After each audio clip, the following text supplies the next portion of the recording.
आप सभी को नमस्ते। मैं हूं डॉक्टर राजेश रमन और आज हम फिर से चर्चा करने जा रहे हैं भारतीय राज्य व्यवस्था एवं संविधान के निर्माण की प्रक्रिया पर। एक लेक्चर अपलोड हुआ था, मैं देखना चाह रहा था कि आप रुचि ले रहे हैं कि नहीं। हालांकि कमेंट्स बहुत कम आए हैं।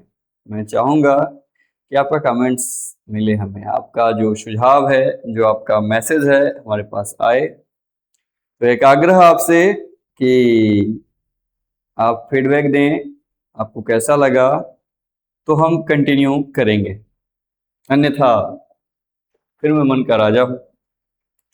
चलिए शुरू करते हैं भारतीय राज्य व्यवस्था एवं संविधान को लेकर के। शुरुआत करते हैं एक छोटी सी कहानी से। एक बार एक विद्यार्थी अपने गुरु के पास जाता है और कहता है कि गुरुदेव, लोग मुझे कम आंकते हैं। कम आंकते हैं कहने का मतलब कि इंसल्ट करते हैं या फिर बताते हैं कि तुम इस योग्य नहीं हो, या फिर ये कहते हैं कि तुमसे ना हो पाएगा। जो हमारे समाज की व्यवस्था है उसमें ये सब सारे टर्म्स चलते रहते हैं, तुमसे ना हो पाएगा। खैर, तो अपने गुरुजी को वो समस्या बताता है कि ऐसी ऐसी बात है, मुझे अच्छा नहीं लगता, क्या करें। गुरु उसे एक पत्थर देते हैं जो नीले कलर का या बैगनी कलर का होता है, और कहते हैं कि तुम इस पत्थर को ले जाओ और बेचना मत। बेचना मत, तुम इसको ले जाओ और तुम 5-10 लोगों से खबर लेकर के आओ कि इसकी क्या कीमत लगाते हैं। थोड़ा उससे भी मिल लेना जो सब्जी बेचता है, उससे भी मिल लेना जो पंसारी की दुकान जहाँ पे किराना सामान लेते हैं, उससे भी मिल लेना जो गिफ्ट हाउस वाले हैं, उससे भी मिल लेना जो सुनार हैं, जो सोना चांदी का कारोबार करते हैं। इन सब से थोड़ा मिल करके और इसका रेट पता करके आ जाओ, बेचना मत इसे। हाँ ठीक है, इसमें क्या है, तो बहुत सामान्य सी बात है। निकलता है उस पत्थर को लेकर के, और सबसे पहले जो हमें सब्जी वाले मिल जाते हैं भैया जी, उससे पूछता है कि भैया इसकी क्या कीमत होगी। तो ऐसे देखता है, इतना बड़ा पत्थर है, तो कहता है कि यार मेरे तो किसी काम का नहीं है, मैं सब्जी तोलने में काम करूंगा, इसके बदले में 1-8 किलो सब्जी ले लो, हो गया, बात खत्म करते हैं। कहता नहीं नहीं, हमारे गुरुजी ने कहा कि इसे बेचना नहीं है, आप हमें दे दीजिए, बस मैं पूछने आया था कि कितना रेट का। आप 10-15 रुपए के हैं, चलो ठीक है, ठीक है भैया, ओके। पंसारी की दुकान पे जाता है जहां से हम किराना सामान लेते हैं, उनसे पूछता है कि भैया इसका क्या कीमत होगा, ये अच्छा लग रहा है देखने में। दुकान वाला देखता है, कहता है कि हमें भी तो यह तौलने में काम आएगा, तो ठीक लग रहा है, 50-60 रुपए ले लो, इससे हम तौला करेंगे कुछ सामान। कहा ठीक है भैया, बस मुझे दाम जानना था, क्या कीमत है इसकी, ओके आगे चलता है। फिर वो किसी गिफ्ट हाउस वाले के पास जाता है जिसकी दुकान में गिफ्ट सजे होते हैं, उससे बातचीत करता है कि भैया इसकी क्या कीमत होगी। गिफ्ट हाउस वाले कहते हैं यार ठीक तो है, 200-300 रुपए मिल जाएंगे इसके, अच्छा लग रहा है पत्थर ही, किसी को गिफ्ट करने के लिए, इसमें थोड़ा कुछ कुछ कलाकारी कर देंगे तो बिक जाएगा हमारा। कहा ठीक है भैया, मैं बस दाम जानना चाहता था। अगला टर्न्स आता है उसके पास, सोना चांदी के वाले पास, सोनार के पास जाता है, उससे पूछता है कि भैया इसकी क्या कीमत होगी। तो सोना चांदी वाले उसको देखते हैं, यार ये पत्थर तुमने कहाँ से लाए। कहा नहीं, हमारे गुरुजी ने हमें दिया है, और इसका कीमत पूछ के आने के लिए उन्होंने कहा इसे बेचना नहीं। सुनार ने कहा कि इस दुकान में जितने सोने हैं, जितने चांदी हैं, सबको दे देने के बाद भी इसका मूल्य नहीं चुका जा। सोनार का दुकान भरा पूरा था सोना और चांदी से। कहा इन सबको भी देने के बाद भी इसका दाम पूरा नहीं किया जा सकता है। शायद वो नीलम था या फिर कोई ऐसा रत्न था, पन्ना था, जो भी था, बहुत महंगा रत्न था। 4 लोगों के पास गए, 4 लोगों ने 4 तरह की बातें कही कि भाई ये है। कोई समझ नहीं पा रहा था। वो अपने गुरु से आता है, कहता है कि ऐसी ऐसी बात हो गई, हमें 4 लोग मिले और चार तरह की बातें कहे। तो गुरुजी ने कहा कि देखो, तुमने सब्जी वाले के पास गया तो कहा कि 15 रुपए, और तुम जब सुनार के पास गए तो उसने कहा कि अरबों का है, खरबों का है। इसका मतलब यह है कि जिसकी जितनी समझ है वो उसको वैसे एनालाइज किया, उसने उसका कीमत वही लगाया। तो तुम क्या हो, इसकी कीमत जैसे सामने वाला व्यक्ति होगा वैसे तुम्हारा मूल्यांकन कर देगा कि ये तो ऐसा व्यक्ति है। तो हमें किसी के बातों में, इस बातों में भरोसा नहीं करना है कि तुमसे ना हो पाएगा। ये हमें पता है कि हमसे होगा कि नहीं होगा। ये हमें जानना है, किसी की बातों से डिमोरलाइज होकर के गलत रास्ते पे नहीं चल देना है कि नहीं नहीं उन्होंने कह दिया और हम मान लिए, अरे तुम कह दिए अब मैं करके दिखाता हूं। तो ये विश्वास के साथ बने रहिए, लगे रहिए और अपने लक्ष्य की प्राप्ति करिए। चलिए ज्यादा समय नहीं लेंगे, भारतीय राज्य व्यवस्था और शासन हम सुनेंगे आज। इसके बैकग्राउंड में जाएंगे कि कैसे संविधान बना, भारत का संविधान का जो निर्माण हुआ उसके पीछे कुछ कहानियां हैं। ऐसा नहीं कि अचानक से संविधान का निर्माण कर दिए हम और जो है सो हमारा देश चलने लगा। अंग्रेजों का शासन सब लोग जानते हैं कि 200 सालों तक था। 200 सालों के अंग्रेजों के शासन के बाद कैसे परिवर्तन हुआ, इन सारी चीजों को हम लोग बहुत अच्छे से जानते हैं। आ गया पॉइंट हमारा कंपनी के शासन हेतु पारित अधिनियम। चलेंगे 1600 ईस्वी के आसपास। अंग्रेज पहली बार आते हैं भारत में इसी समय के आसपास में, जहांगीर का शासन होता है और व्यापार करने के लिए कि हमें थोड़ा सा जगह मिल जाए। उससे भी पहले चलिए 1498, वास्को डी गामा का नाम आपने सुना होगा। वास्को डी गामा भारत आते हैं, भारत से मसाले जो 10 रुपए में खरीद के ले जाते हैं उसे वहां 250 रुपए में बेचते हैं। 25 गुना ज्यादा उन्हें लाभ होता है। हाँ, मतलब 1498 में वास्को डी गामा भारत आने के मार्गों का खोज किया। भारत का खोज नहीं किया, क्लियर कर लीजिएगा, क्योंकि हम याद कर लेते हैं भारत का खोज किसने किया, वास्को डी गामा। अरे भैया भारत का खोज कौन करेगा, भारत ऑलरेडी है, वास्को डी गामा पैदा हुआ है, बाद में आया है। भारत सत्य सनातन भूमि है और अरबों खरबों सालों से बना है। खैर उधर नहीं जाते हैं, हम चर्चा कर रहे हैं 1498 वास्को डी गामा आया और भारत के मार्गों को खोज किया। उसके बाद उधर से अन्य लोग आने लगे व्यापार करने के लिए भारत। क्यों? भारत सोने की चिड़िया कही जाती थी, मसाले का कारोबार होता था, मंदिर और तमाम सारे ऐसी चीजें थी, भारत की खूबसूरती जो दुनिया के लिए एकदम नया थी। तो ये लोग आए और भारत में व्यापार करना शुरू किया।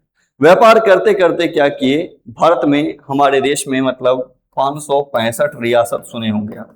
ये रियासत क्या थे? ये रियासत एक शासन करने का तरीका था, एक व्यवस्था थी। हमने कुछ जमीन ऑक्यूपाई कर ली और हमने कहा कि अब यहाँ मेरा राज चलेगा, मैं जैसे कहता हूं वैसा होगा।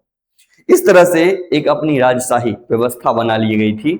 और ये राजशाही व्यवस्था मतलब 565, ये तो आजादी के समय रही, उससे पहले पता नहीं और कितनी रही होंगी। सब अपना अपना राज्य था, एक मगध था। आप जब और बैक में जाएंगे 16 महाजनपदों का नाम सुने होंगे, अंग मगध काशी कौशल वत्स वज्जी मल्ल पंचाल अवंते गुरु मत्स्य चेदी कंबोज सुन सेन अश्वक गंधार। मुझे याद है जब मैं 11th-12th में था, इतिहास की किताबों को पढ़ता था, तो ये सारे जो जनपद हमें याद कराए गए थे। मतलब इस तरह से वहाँ के अलग अलग शासक थे। काशी, अवंती, अवंतिका जिसे हम उज्जैन कहते हैं, ऐसे मगध, हाँ, राजगृह, अवंतकुरु, कुरु, कुरुक्षेत्र, आज का कुरुक्षेत्र, इस तरह से अलग अलग राज्य थे। बाद में वो राज्य टूटे और कई पार्ट्स में डिवाइड हो गए। अंग्रेज जब आए शासन करने के लिए, तो अंग्रेज जब आए व्यापार करने के लिए, तो धीरे धीरे अपना व्यापार को पहले बढ़ाया। जब पैसा हुआ तो राजाओं के संपर्क में आए और राजाओं को सुरक्षा देने की सुविधा बात करने लगे। मैं आपको सुरक्षा दूंगा, बदले में आप हमें कुछ पैसा दे दीजिएगा। सुरक्षा करते करते अंग्रेज भारत के राजाओं को आपस में भिड़ाने लगे और उसके सैनिकों में भर्ती होने लगे, उन्हें हथियार बेचने लगे और धीरे धीरे मौका पाए तो कभी कभी किसी राजा को भी रेल दिए। ऐसे में उनका खुद का भी अपना व्यवस्था बन गया। अब वहां पर अंग्रेज शासन करने लगे, अंग्रेज शासन करने लगे, अंग्रेजी सरकार चलने लगी। इस प्रकार से अंग्रेज भी धीरे धीरे आने लगे थे मुख्य धारा में। मतलब कि 1700 के आसपास, 1765 में शायद बक्सर का युद्ध होता है। माना जाता है कि यही बिहार का बक्सर का युद्ध होता है और माना जाता है इसके बाद से अंग्रेजों ने अपनी गोटी सेट कर ली थी कि भारत में हमें शासन करना है, और उसके बाद शासन उनका शुरू हो जाता है। तो कंपनी का शासन, एक कंपनी होती है, उसका नाम क्या है? East India company. East India company जो है एक कंपनी बनाई जाती है अंग्रेजी राजा अंग्रेजी के महारानी के द्वारा। और ये कहा जाता है कि इस कंपनी के माध्यम से हम जाएंगे और वहां पे व्यापार करेंगे। व्यापार करते करते वह कंपनी कब शासन करने लगी, किसी को खबर नहीं लगी। 1765 का युद्ध हुआ, कंपनी का शासन शुरू। कहानी शुरू यहां से। 1773 सबसे पहले रेगुलेटिंग एक्ट एक अधिनियम लेकर के आती है कंपनी और कहती है कि अब इस कंपनी के द्वारा शासन होगा, जहां जहां भी उसका क्षेत्र है वहां वहां। इसके बाद धीरे धीरे वो अपने क्षेत्रों का विस्तार करते जाता है और चीजों को बढ़ाते जाता है। तो रेगुलेटिंग एक्ट 1773, इस 73 में बंगाल के गवर्नर जनरल को बंगाल के गवर्नर को गवर्नर जनरल बना दिया गया। पॉइंट्स हैं, अपन को याद में बहुत नहीं उलझना है, बस कुछ कुछ चीजों को देखते जाना है, क्योंकि ये सब एग्जाम में आता है। क्वेश्चन आ जाएगा कि कौन से अधिनियम में गवर्नर को गवर्नर जनरल बनाया गया, 1773। नेक्स्ट पॉइंट, 4 सदस्यीय कार्यकारी परिषद का गठन किया गया, जिसका कार्यकाल कितना था, 5 वर्ष का था। वॉरेन हेस्टिंग्स पहले गवर्नर जनरल बने। याद रखिएगा, ये क्वेश्चन बहुत सारे परीक्षाओं में आया है और आएगा, क्योंकि ये छूटने वाली विषय नहीं है। जब तक हमारी भारत सरकार परीक्षा व्यवस्था में आमूल चूक परिवर्तन नहीं करेगी, तब तक ये सारे प्रश्न हमें आते रहेंगे और हमें याद करना पड़ेगा। आमूल चूक परिवर्तन कहने का मतलब है कि आप अच्छा टाइपिंग करते हैं ना, तो टाइपिंग टेस्ट होना चाहिए था, मुझे लगता है। उस विषय पे हालांकि कभी बात करेंगे बाद में, अभी ये वीडियो हमारा लंबा हो जाएगा नहीं तो, इसलिए पॉइंट टू पॉइंट चलते हैं। वॉरेन हेस्टिंग्स प्रथम गवर्नर जनरल बने, इसको याद कर लेना है। फ्रांसिस क्लेवरिंग, मानसन और बारवेल परिषद के सदस्य नियुक्त हुए, इसको याद करने की आवश्यकता नहीं है, ठीक है। गवर्नर जनरल को सैनिक और असैनिक शासन का अधिकार मिला। मद्रास और बंबई प्रेसिडेंसी पर अधीक्षकगण का अधिकार दिया गया। 1774 में, इंपॉर्टेंट है, याद करिएगा, कलकत्ता उच्चतम न्यायालय की स्थापना की गई 1774 में। याद रखने वाला विषय है।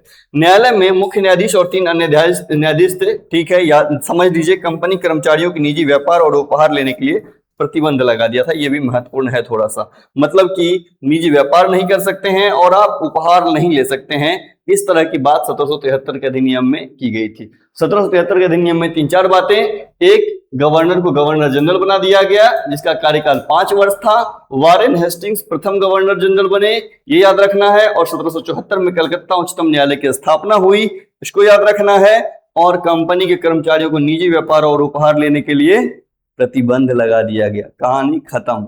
इसी में 2-3 पॉइंट अपन को याद कर लिए। नेक्स्ट चलते हैं, चलो भैया। नेक्स्ट है पिट्स इंडिया एक्ट। कहा जाता है कि 1773 के जो अधिनियम बने उसमें कुछ कमियां रह गई, इसीलिए 1784 आया। नहीं तो जो कंपनियां अधिनियम बना रही थी वह 20 साल के लिए बना रही थी। मतलब अभी जो काम किया गया 20 साल बाद उसका रिव्यू करेगी, उसमें फिर चेंजेस लाएगी। नहीं आया तो फिर 20 साल बाद कंटिन्यू करेगी उन चीजों को। लेकिन पिट्स इंडिया के बारे में कहा जाता है कि कुछ कुछ कमियां रह गई, उसको ठीक करने के लिए 84 का पिट्स इंडिया आया। कंपनी के राजनीतिक और व्यापारिक कार्य को अलग किए गए। व्यापारिक मामलों के निदेशक मंडल की व्यवस्था की गई। राजनीतिक मामलों के लिए नियंत्रण बोर्ड ऑफ कंट्रोल, इसको पूछा जाता है, इसमें यह भी आई है। बोर्ड ऑफ कंट्रोल की स्थापना किस अधिनियम के तहत हुई, तो पिट्स इंडिया एक्ट अधिनियम के तहत हुई। 1786 बहुत महत्वपूर्ण नहीं है। गवर्नर जनरल को परिषद के निर्णय को निरस्त लागू करने का अधिकार दिया गया। गवर्नर जनरल को प्रधान सेनापति की शक्तियां प्रदान की गई, मतलब प्रधान सेनापति बन जाएंगे। ये अधिकार सबसे पहले लॉर्ड कॉर्नवालिस को प्राप्त हुआ। मतलब 1786 में कौन थे, लॉर्ड कॉर्नवालिस उस समय में थे। खैर, नेक्स्ट पॉइंट चलते हैं हम, इंपोर्टेंट है। 1793 कंपनी का अधिकार 20 वर्षों के लिए बढ़ाया गया। देख लीजिए 20 वर्ष, 1773 प्लस 20 कितना, 1793। 1793 में फिर क्या कर दिया गया, कंपनी का शासन 20 साल के लिए एक्सटेंड कर दिया गया। नेक्स्ट पॉइंट आते हैं हम 1813, बहुत महत्वपूर्ण है। 1813 से क्वेश्चन आते हैं, याद करना। 1793 में 20 साल जोड़ दीजिए, कितना हो गए, 1813। 3 का 3, 9 2 11 का 1, हाथ में 1, 1813 आ गया आपका 20 साल बाद। फिर से कहानी क्या है, भारतीय शिक्षा पर प्रतिवर्ष 1 लाख रुपए खर्च करने का प्रावधान करेगी कौन, अंग्रेजी सरकार। भारत की जो व्यवस्था थी, दुर्दशा थी, वह देखने लायक थी। हमने सामाजिक आंदोलनों से बहुत दूर थे। राजा राम मोहन राय ने बहुत काम किया है। सामाजिक चिंतकों को पढ़ेंगे। जो भारत की स्थिति थी बहुत दयनीय थी। हम अंधविश्वासों में उलझे हुए थे। कहा जाता है कि पुनर्जागरण का जो टाइम आता है भारत में 1700 के आसपास ही आता है। लोग अवेयर होते हैं, ऐसे लोग पढ़ते हैं कि दूसरे देशों में कैसा शासन है और हम उससे अब, जैसे विधवाओं की स्थिति, जैसे बाल विवाह, ऐसे कुप्रथाओं में हम उलझे हुए थे। और इसी उलझन से निकलने के लिए हमारी शिक्षा व्यवस्था, जो आज की शिक्षा व्यवस्था है, वह अंग्रेजों की मॉड्यूल बनाई गई है। तो इसमें पहली बार यह किया गया कि 1 लाख रुपए खर्च किया जाएगा। यह 1813 में, मतलब आज से करीब 200 साल पहले 1 लाख रुपए, सोचिए कितना महत्व होता होगा। 1 लाख रुपए खर्च करने का प्रावधान किया अंग्रेजी सरकार, मतलब कंपनी के द्वारा। नेक्स्ट है, कंपनी भारतीय व्यापार पर एकाधिकार समाप्त कर लेगी। एकाधिकार कहने का मतलब होता है कि यह काम केवल मैं ही करूंगा। जैसे कि अपने यहाँ सुई बनता था, मान लीजिए भारत में सुई बनता था, कंपनी क्या की थी, भारत में सुई नहीं बनेगी। सुई कहाँ से आएगी? ब्रिटेन से आएगी। ब्रिटेन से आएगी, भारत में बिक्री होगी। इसको बोलते हैं एकाधिकार, और कहीं नहीं बनेगा। इस तरह की व्यवस्था बनाई थी कंपनी ने, उसको समाप्त कर दिया गया 1813 में। चीन व्यापार और चाय व्यापार पर एकाधिकार बना रहा। इसमें जो सबसे महत्वपूर्ण है 1813 में, यह 1 लाख वाला। क्वेश्चन आता है कि 1813 में क्या विशेषता रही, या फिर 1 लाख रुपए किस अधिनियम के तहत किया गया? 1813 के तहत किया गया। नेक्स्ट भैया चलते हैं।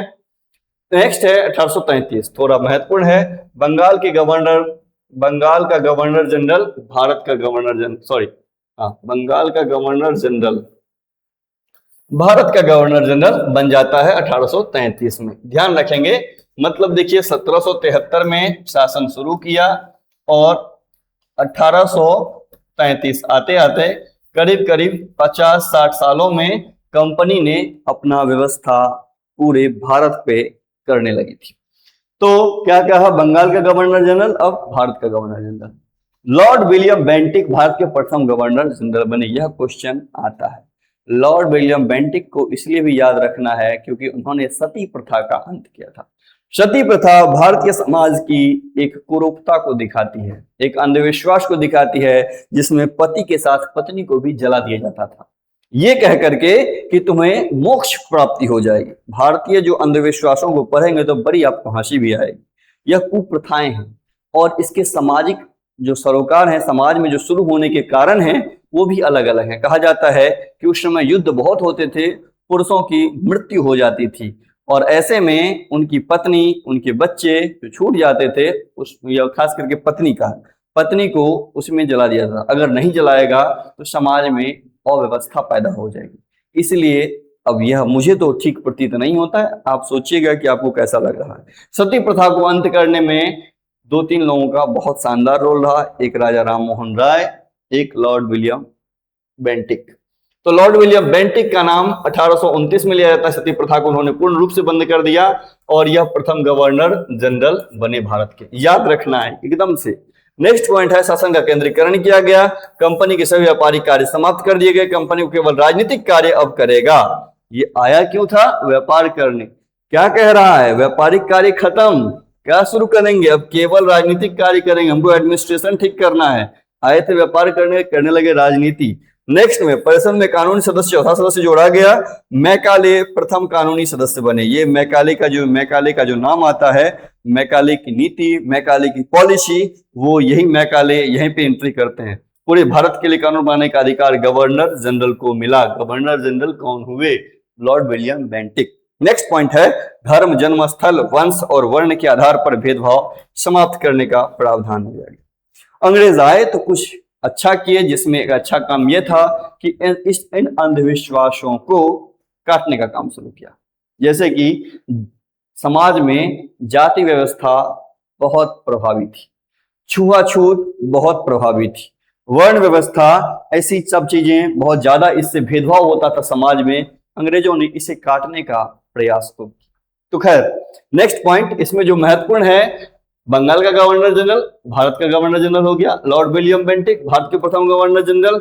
यहाँ पे व्यापारिक कार्य खत्म, राजनीतिक कार्य शुरू, परिषद का सदस्य, ये इंपोर्टेंट नहीं है।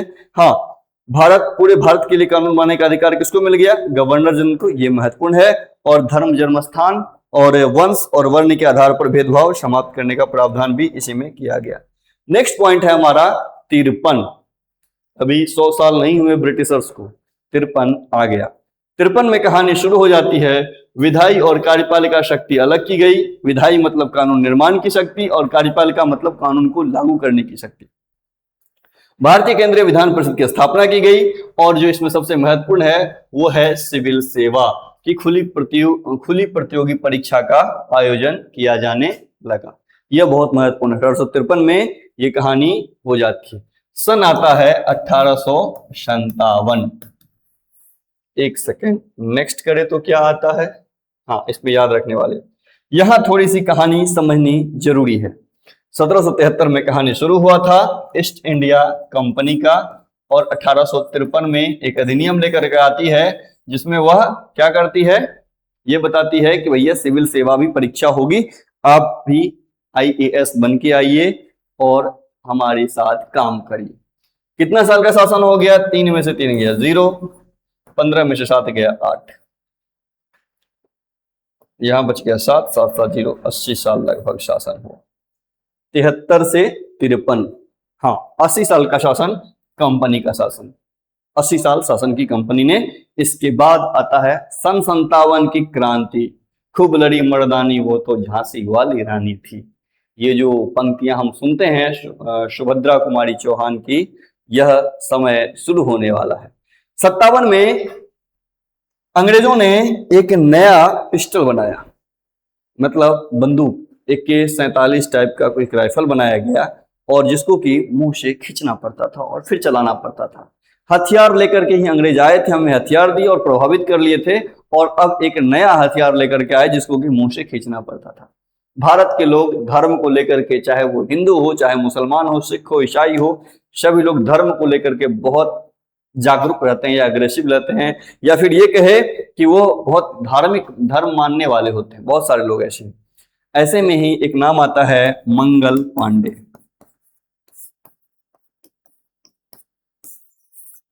जब यह बात फैली कि जो कारतूस जो मुंह से खींचा जाएगा वो गाय और सूअर की चर्बी से बनाया गया है, इसके पीछे एक कहानी यह भी चल रही है कि अंग्रेज हमारा धर्म भ्रष्ट करना चाहते हैं, हमें ईसाई बनाना चाहते हैं। पता नहीं, मुझे समझ में नहीं आता है कि वो ईसाई बनाकर क्या करेंगे, वो हमें मुसलमान बनाकर क्या करेंगे। आपने सुना है क्या कभी किसी को हिंदू बनाया जाता है? मैंने तो नहीं सुना है। ये तमाम सारे धर्म के लोगों को कन्वर्ट करते रहते हैं। उन्हें ये समझ में नहीं आता है कि इससे पहले वो किसी और धर्म को मान रहे हैं और ऐसा कर देंगे तो क्या हो जाएगा। अगर आपके ईश्वर इतने मजबूत हैं तो भाई उसको उसी रूप में पैदा किए होते। अगर आपको कन्वर्ट कराना पड़ रहा है, बदलवाना पड़ रहा है कि तुम हमें मानो, तुम हमारी पूजा करो, तो मुझे लगता है कि बेकार है भैया। नमस्कार, चलिए आगे पॉइंट पे, नहीं तो विवाद बढ़ जाएगा। 57 की क्रांति होती है और मंगल पांडे और इनके साथियों ने कहा कि भैया अगर ऐसा किया जाएगा, अगर हमारे धर्म को भ्रष्ट किया जाएगा तो फिर हम इस शासन को चलने नहीं देंगे। विद्रोह शुरू हो जाती है सन 57 की क्रांति के अंग्रेजों के खिलाफ, जो बहुत लंबे समय से यहाँ के लोग शोषित हो रहे थे।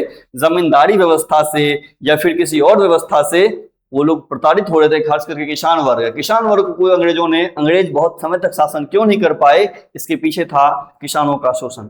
किसानों से रैयतवाड़ी व्यवस्था, किस किस प्रकार से कि अन्न उपजा पैदा हो ना हो, आपको अन्न देना ही पड़ेगा। हाँ, किसी की बहु बेटियों को उठा लेना, इस तरह की क्रियाकलाप में अंग्रेज भी संलग्न थे। उससे पहले मुगल की तो हालत ही मत पूछिए। मुगल के टाइम में क्या होता रहा, मैं मजे की बात बताऊं कि सुअर को कहा जाता है, मतलब एक टाइम में हिंदू धर्म की रक्षा करने वाला। क्या होता था कि मुगल्स जब गुजरते थे कहीं से तो वो हिंदू बहु बेटियों को उठा लिया करते थे। पहले तो सब हिंदू ही थे, तो ऐसे में जो उसे सुंदर लगे और शादी नहीं हुई रहे उठा लेते थे।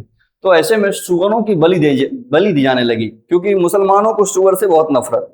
सुअरों को बलि दी जाने लगी और उसके जो ब्लड होते थे उसको घर के ऊपर क्रॉस किया जाता था, या उससे कुछ फोटो बना दिया जाता था घर के ऊपर, ताकि मुगल्स आए और उसको अगर ये पता चल जाएगा कि सुअर के खून से बना है तो घर में एंट्री नहीं करता था। लड़कियों को गले में कुछ उसके हड्डी को पहना दिया जाता था सुअरों के, कि अगर मुसलमान को पता चल जाएगा तो एंटर नहीं कर पाएगा, इसको कन्वर्ट नहीं कर पाएगा। इतना खौफ था मुगल्स का। खैर, सुअरों ने मतलब एक टाइम में सनातन की रक्षा की है, मैं मानता हूं। नेक्स्ट पॉइंट आते हैं, मंगल पांडे और जो इनके साथी थे मुसलमानों ने भी यहाँ पे सहयोग किया। हिंदू और मुसलमानों को यह लगा कि मुझे ईसाई बनाया जा रहा है, उसने खुलकर प्रतिरोध किया और एक बवंडर उठा 1857 में। सन 57 की क्रांति बहुत फेमस है, आपकी किताबों में आपने पढ़ा होगा, वीडियो में आपने देखा होगा। मंगल पांडे को पढ़िएगा, नेतृत्व करता थे, सैनिक में थे उस समय, और उन्होंने विरोध कर दिया कि मैं नहीं करूंगा, मैं इस बंदूक को नहीं चलाऊंगा।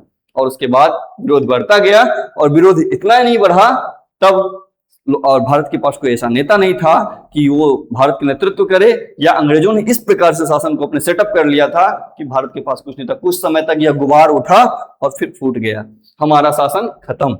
अब यहां से अंग्रेज और अधिक एग्रेसिव हो गए, मामला बढ़ गया। कंपनी के शासन को कह दिया गया कि भैया तुम अब बंद करो। कौन शासन करेगा? अब यहां से शासन करेगी अंग्रेज की महारानी, मतलब ब्रिटेन की रानी, ब्रिटेन की महारानी यहां से शासन करेगी। तो चलिए शुरू करते हैं। क्या क्या चीजें हमें याद रखनी थी आजादी से पहले? 1873 प्रथम गवर्नर जनरल वारेन हेस्टिंग और सुप्रीम कोर्ट की स्थापना की गई थी। 84 में बोर्ड ऑफ कंट्रोल की स्थापना, 86 में कॉर्नवालिस को विशेष शक्तियां, 53 में कंपनी का चार्टर 20 वर्ष के लिए बढ़ा, और इसमें कंपनी का शासन 20 वर्ष के लिए। अस्थायी बंदोबस्त भी इसी समय में लागू हुई थी, देख लीजिएगा, अस्थायी बंदोबस्त। 13 में शिक्षा हेतु 1 लाख रुपए खर्च, 33 में प्रथम गवर्नर जनरल ऑफ इंडिया और वो सब की व्यवस्था शुरू की गई थी। 33 में हमने भी पढ़ा। 53 में खुली प्रतियोगिता का परीक्षा, केंद्रीय विधान परिषद। ये सारी चीजें अपन को याद रखनी है क्योंकि ये सारी परीक्षाओं में आती है। 1858 कंपनी का शासन समाप्त, भारत शासन अधिनियम। यहां से अब ब्रिटिश गवर्नमेंट का रूल शुरू हो जाता है। अंग्रेज हम कहते हैं कि 200 सालों तक शासन किए, 200 सालों में करीब 80 साल तक शासन कंपनी ने किया। शेष शासन हमारा किसने किया है? इन्होंने कितने साल तक? 1900 से 90 साल तक, 90 और 80 मतलब 9, 8, 17, 117 साल तक शासन हमारा अंग्रेजों के हाथों में रहा। ऐसे देखें तो 1858 का जो अधिनियम होता है, कंपनी का शासन समाप्त कर दिया जाता है। और कंपनी का शासन क्यों समाप्त किया जाता है? क्योंकि अब कंट्रोल में नहीं है। मंगल पांडे कभी उभर रहे हैं, कभी कोई और उभर रहा है। ऐसे में अब अंग्रेजी सरकार को, अंग्रेजों को यह लग गया कि ऐसे में हम शासन नहीं कर पाएंगे। ले आए मामला कहां पे?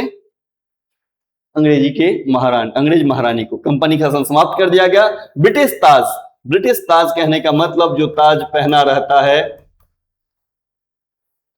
हाँ ये ब्रिटिश ताज है और इसको पहना दिए हैं महारानी को, ये महारानी है। हाँ, इनका शासन शुरू हो जाता है। गवर्नर जनरल बराबर वाइसराय, मतलब अब वाइसराय का रोल होगा। लॉर्ड कैनिंग बनते हैं प्रथम वाइसराय। भारत सचिव का पद सृजित किया गया, 15 सदस्यीय परिषद का गठन किया गया। ये 58 की कहानी है। 58 से पहले कंपनी का शासन है, ऐसे समझ के याद कर लीजिए, और 58 के बाद अंग्रेजी ताज का शासन है। ये महारानी और महारानी के ऊपर का मुकुट। तो 1858 की अधिनियम की यह विशेषता है। नेक्स्ट पॉइंट चलते हैं, भारत परिषद अधिनियम 1861। 58 में कंपनी का शासन शुरू होता है, सॉरी कंपनी का शासन कह रहे हैं, अंग्रेजी महारानी का शासन, और आता है 3 साल बाद भारतीयों को विधि निर्माण में भागीदारी शुरू कर दी जाती है। यह व्यवस्था की जाती है कि ऐसे शासन नहीं चलेगा, क्योंकि भारतीयों ने धीरे धीरे विरोध करना शुरू कर दिया था। ये जो 1861 है, आप जब चेक करेंगे ना, इसके 5-10 सालों के अंदर अंदर कई सारे महान विभूतियों का जन्म होता है। जैसे कि 1869 में गांधी पैदा हो जाते हैं, 1861 या 63 में मालवीय जी पैदा हो जाते हैं, और भी तमाम सारे, विवेकानंद का शायद 1861 ही है। मतलब इस समय में भारत में कई सारे युग पुरुष का जन्म होता है, और अब वह चीजें और विरोध की तरफ ले जाएंगे। बाल गंगाधर तिलक जो धीरे धीरे युवावस्था को प्राप्त कर रहे होते हैं, वो इस समय भी जागरूक रहते हैं। विकेंद्रीकरण की शुरुआत, मद्रास बंबई को विधायी शक्ति वापस, वायसराय को अध्यादेश जारी करने का अधिकार, ये सारी व्यवस्था 1861 के अधिनियम में की गई। बहुत नहीं सोचना है इसमें ये याद रखना है कि 1800 विकेंद्रीकरण की शुरुआत की गई।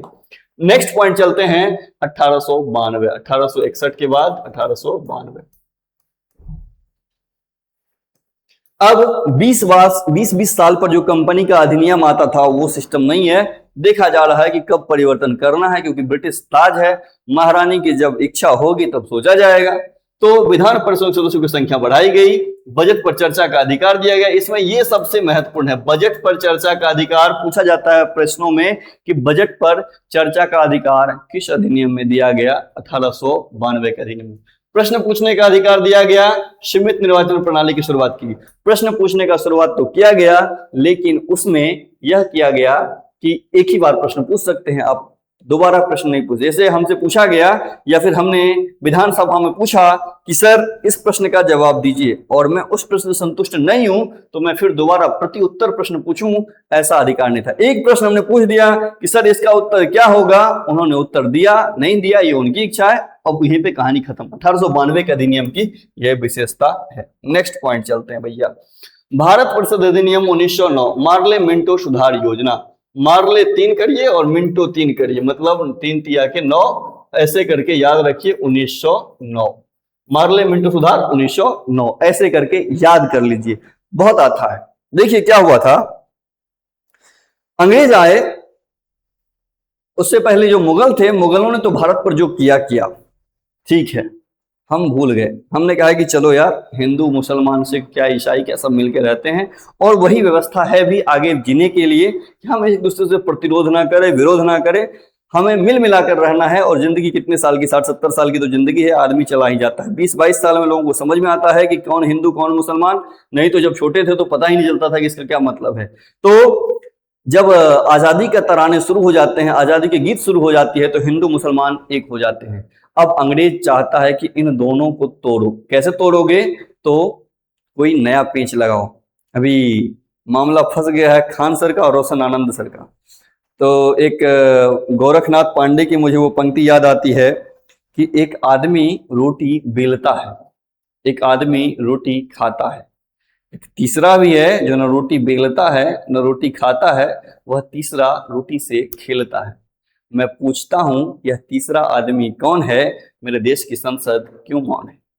एक आदमी रोटी खाता है, एक आदमी रोटी से खेलता है, एक आदमी रोटी बेलता है, एक तीसरा भी है जो रोटी ना खाता है ना बेलता है, वह रोटी से खेलता है। अब अंग्रेज यहाँ प्रयास करने लगे कि हिंदू मुसलमान एक रहे तो हम यहाँ पे शासन कर नहीं पाएंगे। और यहाँ यही एक संगम हमें दिखता है भारतीय इतिहास में, जब हिंदू मुसलमान एक साथ खड़े होते हैं कि नहीं हमें अंग्रेजों का प्रतिरोध करना है, तो एक नए देश का निर्माण करना है, एक नया समाज बनाना है, इसके लिए आगे आए थे। लेकिन वह बहुत लंबा चला नहीं, क्योंकि 1906 में ही स्थापना हो जाती है मुस्लिम लीग की। और जिस बंदे ने यह कहा था कि सारे जहां से अच्छा हिंदुस्तान हमारा, वो जाके पाकिस्तान बना लिया, पाकिस्तान में बस गया। तो खैर हम आते हैं पॉइंट पे, क्योंकि धर्म बहुत सेंसिटिव मैटर है भाई। नेक्स्ट पॉइंट मार्ले मिंटो पे आते हैं।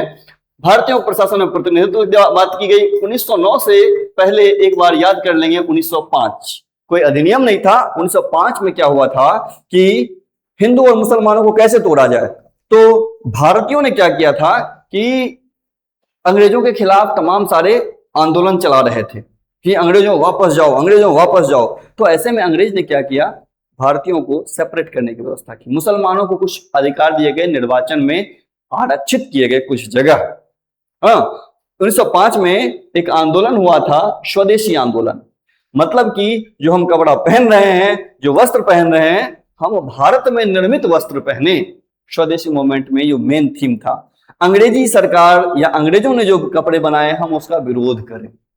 भारत में आंदोलन चल रहा था, हिंदू मुसलमान सिख ईसाई नहीं कहूंगा, सॉरी ईसाई नहीं कहूंगा, क्योंकि अंग्रेज मूलतः ईसाई थे और वो चाहते थे कि शासन कंटिन्यू चलती रहे। खैर, तो हिंदू मुस्लिम और सिख ये तीनों प्रतिरोध कर रहे थे कि हमें भारत है, हम भारतीयों के होकर रहेंगे और भारतीय वस्त्र हम पहनेंगे। गांधी जी अभी इंटर नहीं किए हैं भारत के राजनीति में। गांधी जी अभी दक्षिण अफ्रीका में घूम रहे हैं, वहां पे लड़ाइयां लड़ रहे हैं। अभी गांधी जी इंटर करेंगे। तो 1909 की बात हम कह रहे थे। तो 1909 से 1900 पहले 5 हुआ, और 5 में क्या किया गया, कलकत्ता के कुछ क्षेत्रों को स्पेसिफिक कर दिया गया कि यहां से मुसलमान ही चुनाव लड़ेंगे। यह बात नागवार गुजरी। उस समय में हिंदू मुसलमान की एकता जो थी वो चरम पर थी।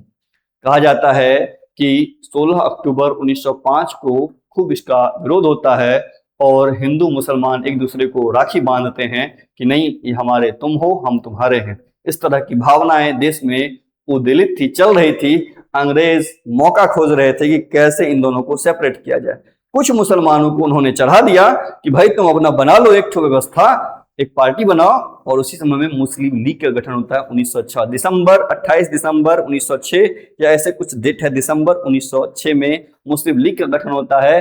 लीग आती है और लीग फिर मुसलमानों के हित की चर्चा करती है, हिंदुओं से कोई मतलब नहीं है। सेपरेशन फिर से यहां से शुरू होगा।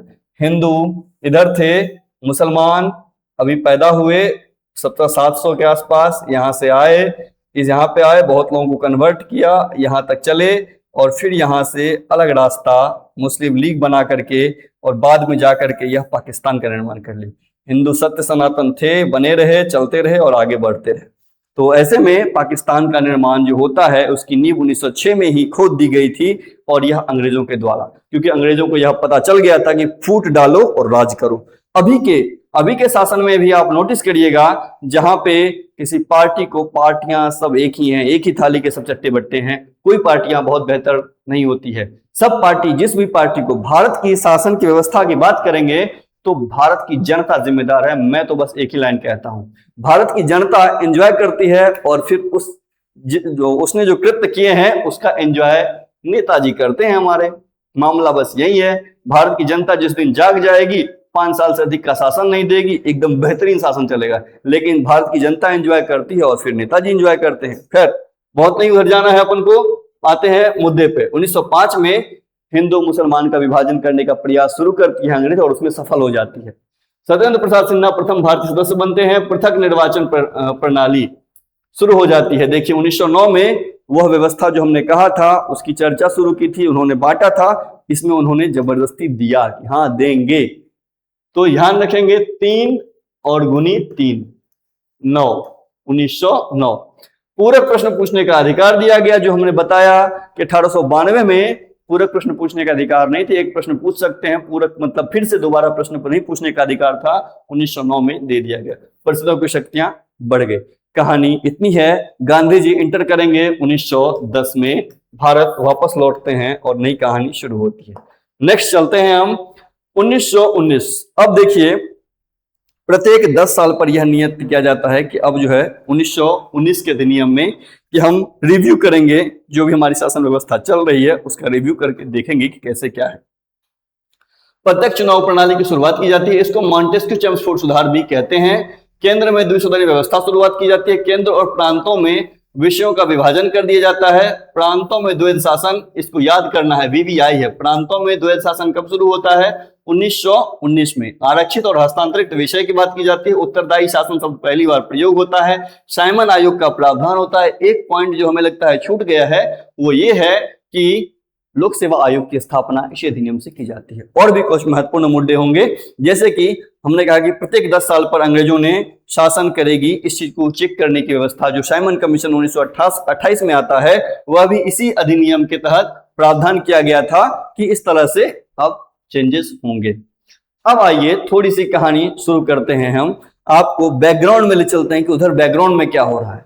1900 आया, 1900 के बाद तमाम सारे लोग, 1907 में कांग्रेस का विभाजन हो जाता है, 2 भाग में कांग्रेस नरम दल और गरम दल में बढ़ जाती है। हमने कहा था कि 1861 के टाइम में महान विभूति लोग पैदा होने लगते हैं और वही विभूति लोग अब लड़ाइयां शुरू कर देते हैं। कांग्रेस की स्थापना ए.ओ. ह्यूम के निर्देशन में 1885 में हो जाती है और चीजें, लड़ाइयां शुरू हो जाती है। मतलब अब सेफ्टी वॉल्व की तरह से जो हर जगह आंदोलन हो रहे थे, अंग्रेज मारे जा रहे थे, ऐसे में अंग्रेजी सरकार ने ही ए.ओ. ह्यूम को तैयार करके भेजा, ऐसा कहा जाता है। ऐसा मैंने कहीं पढ़ा नहीं है, ऐसा कहा जाता है कि भेजा कि तुम जाओ और भारतीयों को एक सेटअप में आने की बात कहो कि एक पार्टी बना करके आए और फिर वो बात करे। तो इस प्रकार से सेफ्टी वॉल्व के रूप में कांग्रेस आई थी और कांग्रेस की स्थापना होती है और फिर डिमांड शुरू होता है कि हमें ये चाहिए, हमें ये चाहिए, और अंग्रेजी सरकार धीरे धीरे डिमांड पूरी करने जाती है।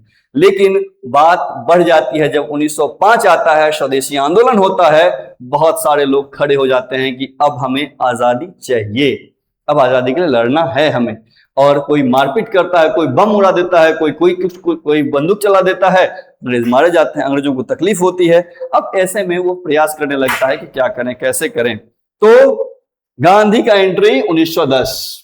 गांधी से बहुत लोग नफरत करते हैं, करते रहेंगे। नफरत करने वालों को हम रोक नहीं सकते हैं, आग्रह कर सकते हैं कि भैया नफरत नहीं करिए, एक बार पढ़िए गांधी को, आलोचना करना अच्छी बात है। गांधी इंटर करते हैं भारत की राजनीति में 1910। भारत आ जाते हैं दक्षिण अफ्रीका से केस लड़के और केस जीत करके उस समय में अंग्रेजों को नीचा दिखाने का मतलब बहुत बड़ी बात, अंग्रेजों को केस पराजित करके केस में, और गांधी विश्व में पॉपुलर हो जाते हैं कि अफ्रीका में उन्होंने ऐसा ऐसा किया। खैर, गांधी इंटर करते हैं, 1916 आता है, काशी हिंदू विश्वविद्यालय की स्थापना करने के लिए महामना बुलाते हैं गांधी को कि आप आइए मुख्य अतिथि के रूप में। ऐसे 4-5 अतिथि आए थे, उसमें गांधी भी एक अतिथि थे, क्योंकि गांधी की पॉपुलैरिटी बढ़ गई थी। गांधी पहली बार आते हैं और काशी हिंदू विश्वविद्यालय में अपना उद्बोधन देते हैं कि हमारे देश के गरीबों, किसानों, जो यथार्थ बातें हैं उन बातों की चर्चा वो शुरू करते हैं। अभी तक गांधी, हालांकि गांधी एग्रेसिव नहीं है, गांधी कहीं भी हमें एग्रेसिव नहीं दिखते हैं, हर जगह पे उनके अंदर एक भारतीयता दिखती है, जिसमें कि वो ये दिखाई देते रहते हैं कि वो लड़ना नहीं चाहते हैं, वो मिलकर बात कर कर उसका समाधान करना चाहते हैं।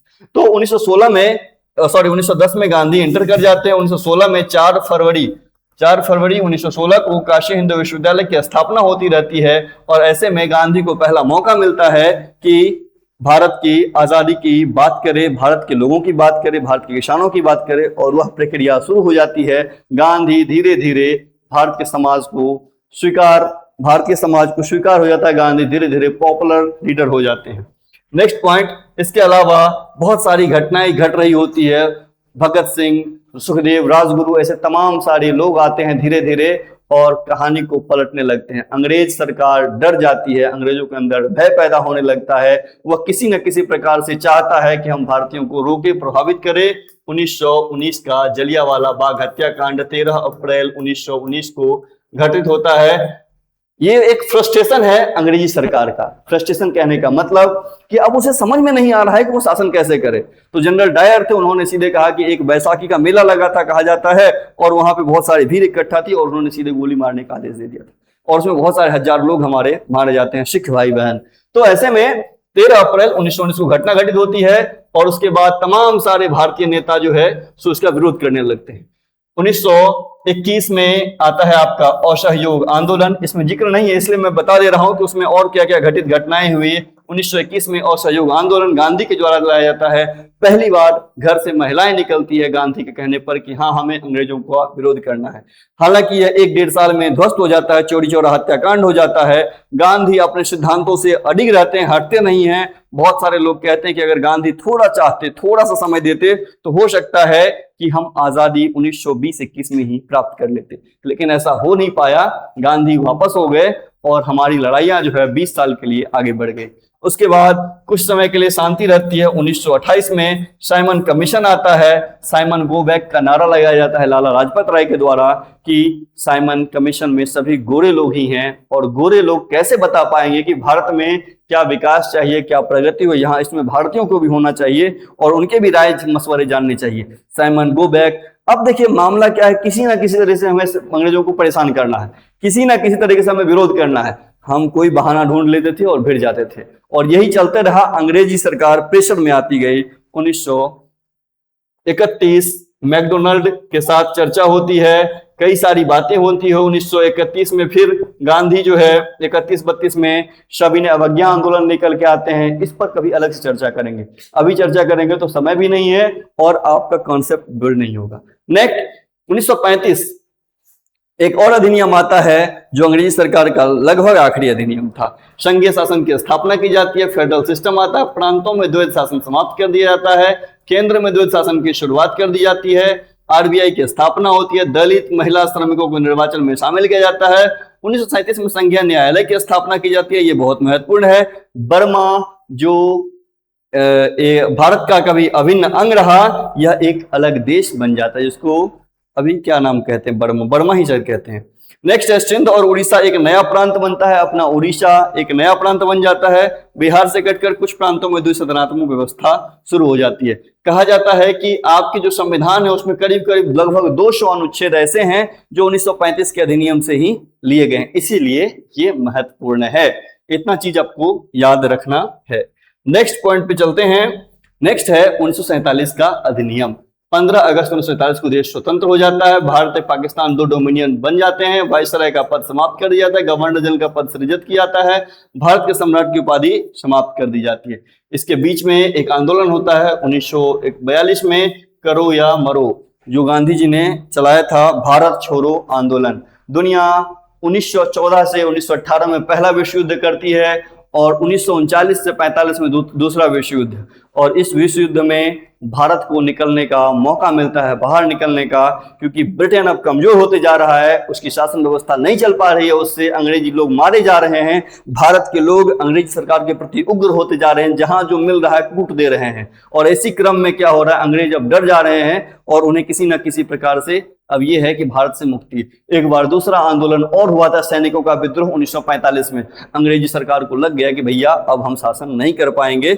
वहां के प्रधानमंत्री जो नए निर्वाचित होने वाले थे, उन्होंने कहा 1945 में कि भैया मैं जो है अगर मैं जीतता जाता हूं तो भारत को आजादी दे दूंगा। और ऐसे में वो जीत जाते हैं और भारत को आजादी दे दी जाती है। साइमन कमीशन और कैबिनेट मिशन, साइमन कमीशन कह रहा हूं, कैबिनेट मिशन और क्रिप्स मिशन, दो मिशन आते हैं। पहला क्रिप्स आता है और दूसरा कैबिनेट 1946 में और क्रिप्स 1942 में। ये दो मिशन आते हैं कि भारत में एक संविधान बनाया जाए। हम ऐसे शासन कैसे दे देंगे, तो एक संविधान बनाते हैं और संविधान के द्वारा हम यह शासन भारतीयों को दे देंगे। भारत, क्योंकि अंग्रेजों के पास यह समस्या थी कि हम शासन करने के लिए भारतीयों को तो दे दें, लेकिन किसको दे। गांधी सीधे कह रहे हैं मैं नहीं करूंगा, नेहरू बच गए, पटेल बच गए, ऐसे कई सारे नेता हैं, सुभाष चंद्र बोस बच गए, तो हम किसको दें, किसके हाथ में सौंपे। तो उन्होंने कहा कि एक सिस्टम बनाइए, एक व्यवस्था बनाइए, एक संविधान बनाइए, एक चुनाव करिए और चुनाव के माध्यम से हम जो है आपको शासन का समर्पण कर देंगे। 1945 के बाद क्लियर हो गया कि भारत आजाद होगा। द्वितीय विश्व युद्ध एक अवसर के रूप में भारत के लिए आया था और उसके बाद भारत आजाद हो जाता है। तो यही है आपके आजादी की कहानी। इसके बाद संविधान निर्माण की बात शुरू हो जाती है। तो इस वीडियो में हम यहीं तक रखते हैं। नेक्स्ट है हमारा, इसमें क्या क्या महत्वपूर्ण अपन को याद रखना है। 1858 में कंपनी का शासन समाप्त कर दिया गया। कैनिंग प्रथम वायसराय बन गए। भारतीयों को विधि निर्माण की भागीदारी। 1892 में बजट पर चर्चा। सीमित निर्वाचन, प्रश्न पूछने का अधिकार। 1909 में पृथक निर्वाचन, बहुत महत्वपूर्ण। हिंदू मुस्लिम वाला जो कहानी है 1909 में शुरू हुआ था। 1919 में प्रत्यक्ष चुनाव, द्वैध शासन की व्यवस्था। 1935 में आरबीआई, संघीय शासन, संघीय न्यायपालिका की व्यवस्था की गई। 47 में आपका स्वतंत्रता और वायसराय का पद समाप्त कर दिया गया। यही आपकी स्वतंत्रता की कहानी है। इसके बाद ये होता है कि अपना देश 15 अगस्त 1947 को आजाद होता है। भारत के संविधान निर्माण की प्रक्रिया शुरू हो जाती है और 2 वर्ष 11 माह 18 दिनों में भारत का संविधान निर्माण किया जाता है। और संविधान निर्माण होने के उपरांत भारत में प्रथम आम चुनाव होते हैं 1951-52 में। और आम चुनाव के बाद जो है शासन भारतीय सरकार के द्वारा किया जाता है और वह शासन लगातार शुरू है। जब भारत शासन शुरू होता है तो दुनिया भर के तमाम सारे स्कॉलर्स, विद्वान ये कहते हैं कि भारत शासन नहीं कर पाएगा, क्योंकि भारत विविधताओं से भरा पूरा देश है। भारत में तमाम सारी बोलियां, तमाम सारी भाषाएं, तमाम सारे जाति समूह, रंग रूप के लोग रहते हैं। ऐसे में भारत एक देश के रूप में कैसे चलेगा? लेकिन भारत चला और चलता रहेगा अनवरत हजारों साल तक। मुझे ऐसा विश्वास है, ये मेरा व्यक्तिगत है, कि भारत को कोई तोड़ नहीं सकता, क्योंकि भारत का जो संविधान और भारत की जो भूमि है वह बहुत ही अलग किस्म की है।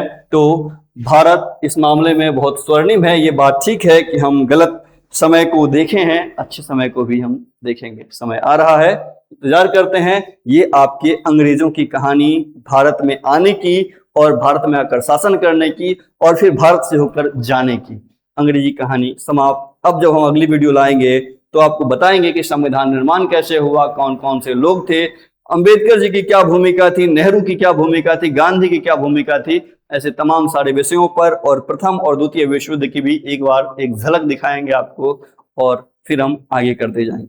तो इस वीडियो में यहीं तक। आप सभी को नमस्ते, फिर मिलते हैं। धन्यवाद।